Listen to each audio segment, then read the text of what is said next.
We're seeing evidence, new evidence that the job market is cooling. Consumers are moderating, and now even crude prices have gone negative for the year. Does this make the Fed's job easier as the Jackson Hole Symposium gets set to start tomorrow? We're joined now by Jackson Square Capital founder Andrew Graham. He says there are 3 critical economic reports out between now and their September meeting that will greatly influence what the central bank does. Andrew, welcome.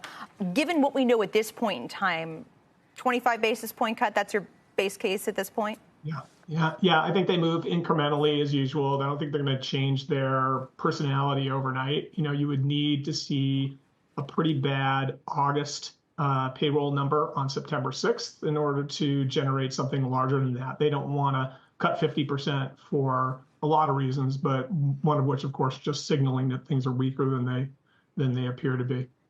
What's your expectation for Jackson Hole this week? Do you think there will be any market-moving news? No, it's largely an academic conference, or at least it's billed as such. So you're probably not going to, get a lot of specifics. You're going to get a hint. You're going to get a hint that we're probably ready to cut rates. But that was in the Fed minutes that we saw today. You saw several members say that there was enough evidence to potentially cut rates in July. Everybody voted in lockstep, which is fine. I think it's a very tough call. They have a very hard job. Rick is right, by the way. The fiscal spending has made their job a lot harder. That's why we have a 5.3 funds rate, and we've got a neutral rate, according to the New York Fed, that's somewhere closer to 2.5%. So there's tons of room to cut. If they do it incrementally, it runs the risk of a policy mistake, of falling behind the curve. If they do too much, and 50 basis points is going to send a signal that things are weak, and the market may also react that way. So you're in a good, but still not easy spot in here to engineer a soft landing or something better. Andrew, it's Karen. So let's say they do 25 and he gives a fairly dovish conference after that. Do you think that's exactly what the market is expecting, or is that where we're pricing in that exactly right now? And if they move off of that, what happens? I think that's fine. I think that's what the market's looking for. And I think they're looking for 25 basis points at every meeting thereafter.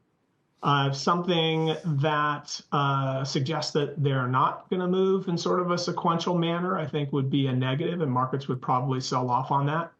A 50 basis point cut in response to a bad payroll number on September 6th, I think would be negative. You've got a multiple here, a forward multiple on the S&P of 21 times roughly, and markets with high multiples don't respond well to rising unemployment rates. We saw that last month, and you saw a spike in the VIX, and markets don't respond well either to higher levels of volatility. Now, volatility levels have compressed in the short term. I think we've got a near-term pain trade that's to the upside for the next few weeks as volumes are low, attendance is light, and liquidity is relatively thin. You have a wide open buyback window, and you've got those vol targeting strategies becoming buyers again. So you've got a little period in here where I think you'll get this kind of a drift upwards, and then some seasonal, then the potential for some seasonal weakness. And the Fed's going to be important right there, right then at that September, mid-September. Andrew, that's exactly where I was going to go with this. The seasonal weakness of September, it's infamous for being the worst month for the market. And it's the worst month for the market with the semiconductor index as well. How do you invest around that, or you just sort of steer through it? We always steer through it. The problem that you're going to have with some of these semiconductors is you're lugging some big unrealized gains for people with taxable accounts. We're talking about individuals. And there's ways around that, of course, with option strategies and so on, and clipping off maybe some low basis pieces that you may have put in there, or high basis, I should say, positions that you put on. But it is a challenge anytime you're dealing with something that's had this big run. I would say that fundamentally, the semiconductor business is as strong as it has ever been, and I think it's going to continue to be strong for a time to come, for a long time.